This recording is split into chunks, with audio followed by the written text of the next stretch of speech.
Alright, so we're talking about reception, transduction, and response. Those are the three steps of the cellular communication, basically. We've already talked about reception, where the signal molecule binds to the receptor, and that kicks off a whole chain of events. Now we get to the messy middle part, the transduction. Remember, transduction means change, and so this initial signal can go through a lot of signal changes and different machinations as it goes through till we get to our final response. So what happens in the middle of the process called transduction? This portion is 11.3 and it says transduction, cascades of molecular interactions relay signals from receptors to target molecules in the cell. Oftentimes in biology, things are never as simple as you would like them to be. Biology tends to be fairly messy because evolution tends to be fairly messy and not a perfectly designed or engineered process. So this is, again, another case of that, because in transduction, you would think a signal molecule would come in, it would bind to the receptor, that would send a signal into the cell, and it would go straight to whatever the final step was, and that would be it. But that is not what occurs. Usually there are multiple steps in between. So signal transduction usually involves multiple steps, and oftentimes this can amplify the signal. So a few signal molecules on the outside of the cell can bind to receptors, and then that can get magnified within, kind of like a pyramid effect where one person tells two people, and each one of those two people tells two more people, and so it can grow kind of exponentially from 2, 4, 8, 16, and you can magnify that signal as it goes into the cell. So also, or another reason for these multi-steps is because that allows for a lot of fine-tuning along the way. There's lots of different places where the cell where changes can occur and the environment can affect exactly what's going to happen with the cell. So you have a lot of fine-tuning. It's not just on or off. There's a lot of gray in between, so the cell can make changes based on the environmental factors around it. The way to think about this for me is basically like knocking over dominoes. If you were a little kid and on a rainy day, I know I used to sit inside the house when I couldn't go outside and play. And one of the things I like to do is set up basically domino patterns or domino tracks. And this is very much the way that it works. If you were to set up your dominoes kind of like in a pyramid or a reverse pyramid, kind of like the way bowling pins are set up at the bowling alley, you push over that one domino and that hits 2, and that hits 3 and 4. And by the end, you've got 6 or 7, 8, 9, 10 dominoes falling down. That's kind of similar to how this signal transduction pathway works. Every falling domino kind of activates the next one.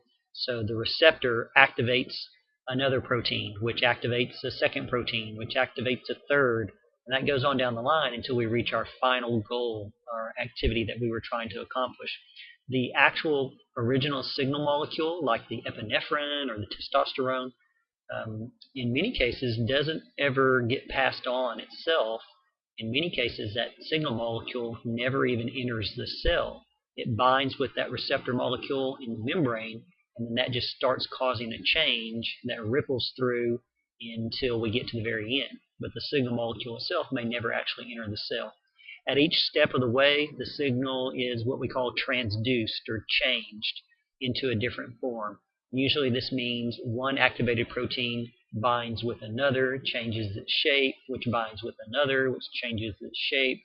It goes on down the line until we reach the final activity. Oftentimes, these changes that we're talking about are phosphorylation and dephosphorylation. And we're already familiar with this, where we are either adding a phosphate group or removing a phosphate group. So many times, this is how the signal sort of gets transmitted, is by this cascade of protein phosphorylation. So we're taking usually a phosphate group from ATP and adding it to the protein, which changes its shape, which goes on down the line. And the proteins involved in this, the enzymes, are called kinases. So protein kinases, they are the ones that transfer phosphates from ATP to a protein, and they cause a process called phosphorylation. Removing a phosphate from the protein is dephosphorylation. And that's hard to say.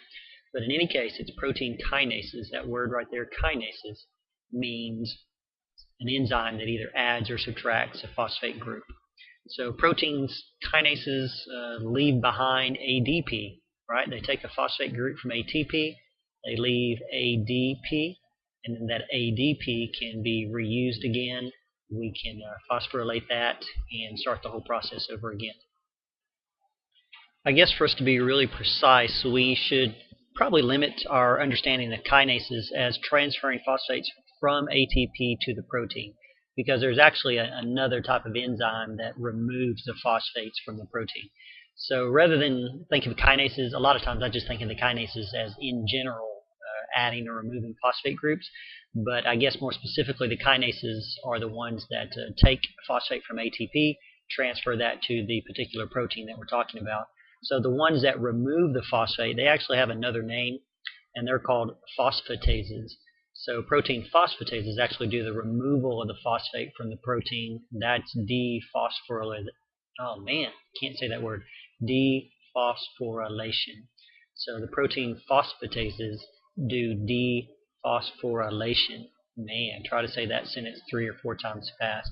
So if we want to be very specific, we would say that the kinases add a phosphate group to the protein, and they get that from ATP, and the phosphatases take the phosphate group from the particular protein. So this phosphorylation and dephosphorylation, the adding of phosphate groups, which the kinases do, and the subtracting of phosphate groups, which the phosphatases do, that is kind of like our on-off switch for turning enzymes into the active or inactive state as required. This whole process, this kind of cascading phosphorylation process of either adding phosphates or subtracting phosphates, using kinases to add phosphates and using phosphatases to subtract phosphates, that whole on-off switch process, that controls hundreds of proteins within the cell. It controls everything from protein synthesis, which types of proteins get made by the ribosomes, to cell growth, reproduction. Lots of complicated processes are controlled through this phosphorylation and dephosphorylation process. Problems with either your protein kinases or your protein phosphatases can cause major issues in the living organism, including cancers and other deadly diseases. This model is on page 215 of our textbook. I want you to know that you do not have to memorize this model. It's just an example of this whole cascading effect that occurs in signal transduction.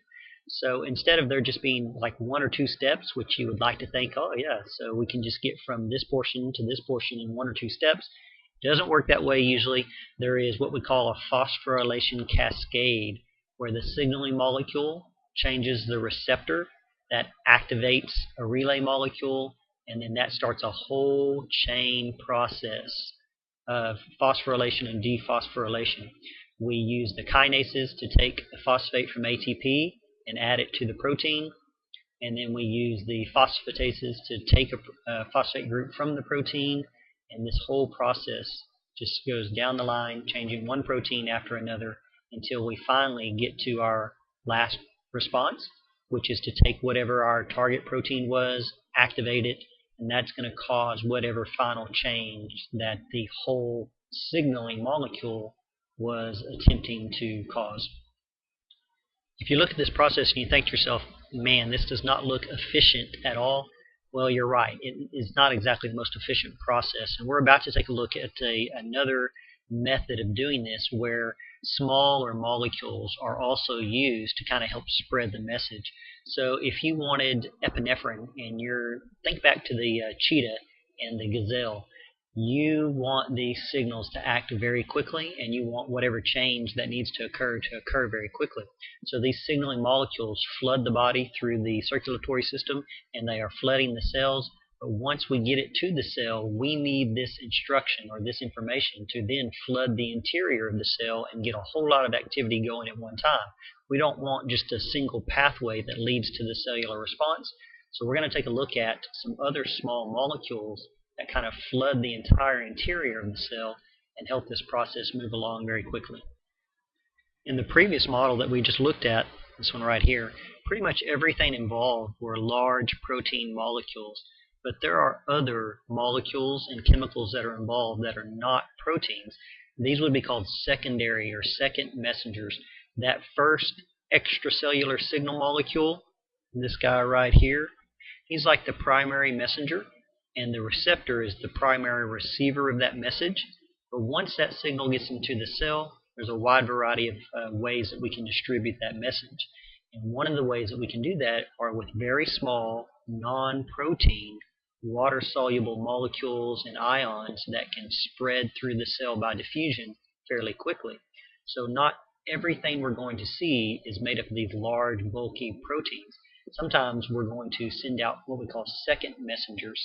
And so these are very small, non-protein, water-soluble ions that can kind of flood into the cell by diffusion and get quickly, say, from one side of the cell to the other side of the cell.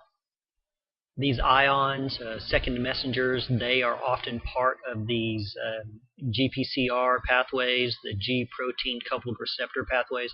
They can also be part of the RTK, receptor tyrosine kinase pathways. There's two of them that are most common, two of these chemicals that are most common, these small non-protein chemicals. One of them is called cyclic AMP, and we oftentimes just call that CAMP, C-A-M-P. And the other one are calcium ions. And you can see they're ions. Ions are charged particles, and these are positively charged calcium ions. Those two are probably the most common of these second messengers. Probably the most widely used secondary messenger is this cyclic AMP, or sometimes just called CAMP or CAMP. What happens is there's a particular enzyme in the plasma membrane called adenyl cyclase. It takes ATP molecules, the energy molecules, and it makes them into this CAMP, this CAMP. And this CAMP can then flood the cytoplasm and quickly diffuse through the cytoplasm and carry the message or signal that we were initially getting from the outside to all the other proteins and enzymes. So this is like a quick way to transfer that message or signal throughout the entire cell. And the CAMP, the CAMP, doesn't stay around very long because there's a different enzyme called a phosphodiesterase that breaks that CAMP down into AMP. It's called cyclical because then the AMP can be remade into CAMP again. So the AMP is the equivalent of, think AMP, ADP, ATP. This is monophosphate, adenosine monophosphate. That can be made back into adenosine diphosphate and adenosine triphosphate. So cyclic AMP is basically just a way to flood the cell with a signaling molecule that can quickly get to all parts of the cell and pass on the information that we want, but it breaks down very fast. You wouldn't want that hanging around and activating all these proteins all the time. That would also cause problems. This is like just a quick shout, a quick way to get the information across the cell, and then it disappears almost as quickly. You don't have to really memorize these two diagrams. This is just showing how the adenyl cyclase takes an ATP and creates CAMP out of that, and the CAMP molecule is what floods the interior of the cell. And then very quickly, this enzyme, phosphodiesterase, breaks it back down into AMP, which is inactive. I think I already mentioned that lots of the different pathways can use this CAMP, this signal molecule. The G proteins, the G protein coupled receptors, the various protein kinases. These are all components of this CAMP pathway. When the cyclic AMP floods the cell, it usually activates another protein kinase called protein kinase A. Remember, a kinase phosphorylates, adds a phosphate group onto other proteins and kind of gets that information kicked down the chain. One of the ways that the cell kind of maintains its metabolism and keeps things from moving too quickly or regulates how things are moving is to control the formation of CAMP. So there are certain systems within the cell that will inhibit or slow down the formation of adenyl cyclase. And remember, the adenyl cyclase is the enzyme that forms the CAMP. So if you slow down the enzyme that forms the CAMP, well, then you're going to slow down the whole process. So that's one way that cells can regulate this whole activity. A good example in your textbook, if you want to look on page 217, there's a great example of how bacteria can cause disease by interfering with CAMP and G signal pathways. They talk about cholera and how cholera, which is a bacterial disease, causes massive diarrhea, dehydration, and oftentimes death if you're not well cared for, because it interferes with the CAMP and G signal pathways, and it causes salts to be produced within the digestive system, which causes water to diffuse via osmosis out of the digestive system. So that causes diarrhea, which causes a lot of water loss and dehydration and can cause death in severe cases. So here's kind of a model or an example of how CAMP can be used to spread this signal. And of course, this is a simplified model, but we want to try to keep it simple so we can understand.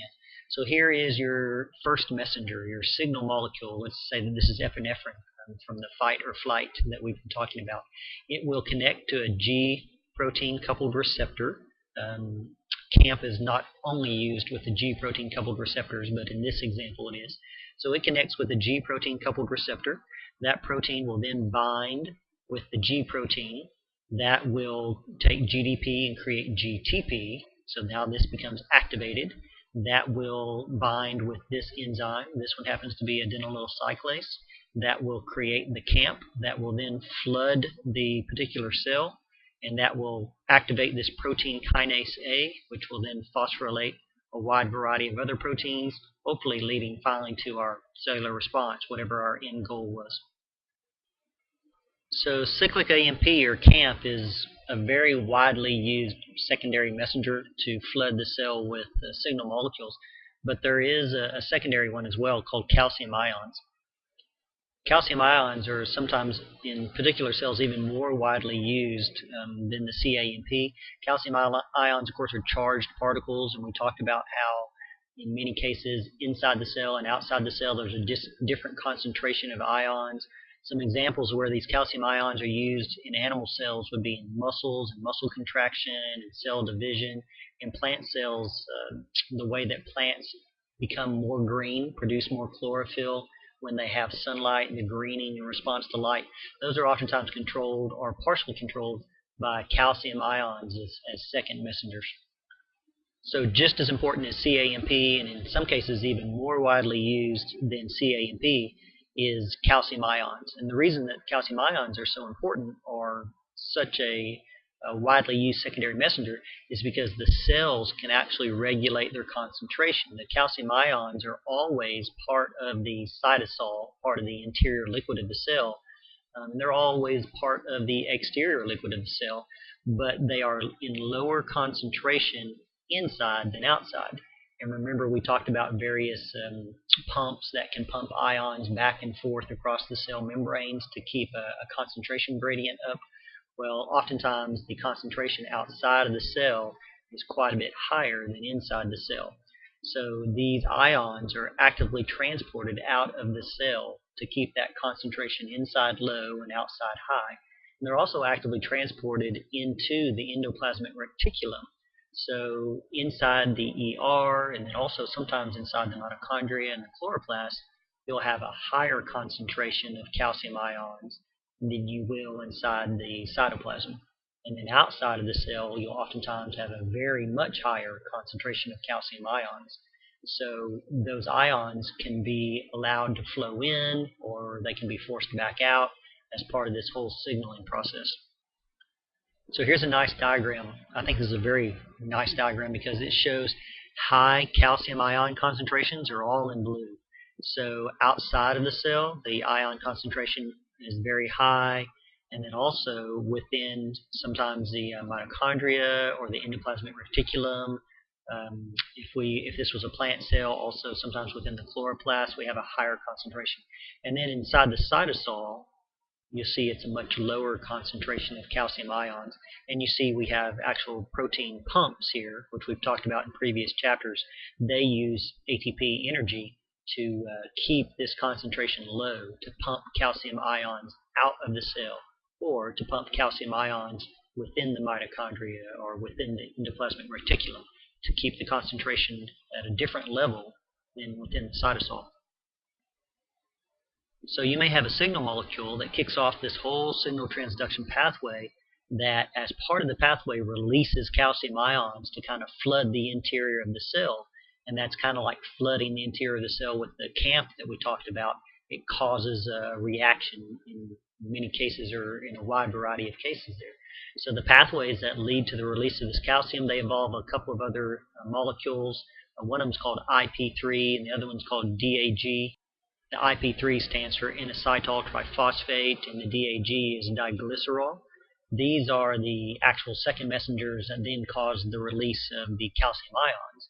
So in that case, you could think of the calcium ions as actually like third stage messengers, but to keep it simple, scientists just call all small non-protein components secondary messengers. So if it's a small molecule, if it's a non-protein that's part of one of these pathways, we're going to call it a second messenger, and it really doesn't matter if it's second, third, or fourth in the line. And we're just going to use that second messenger term to describe all small non-protein parts of the pathway. So let's take a look at an example of using calcium ions to be second messengers. So here again we have the signaling molecule. The ligand is the first messenger.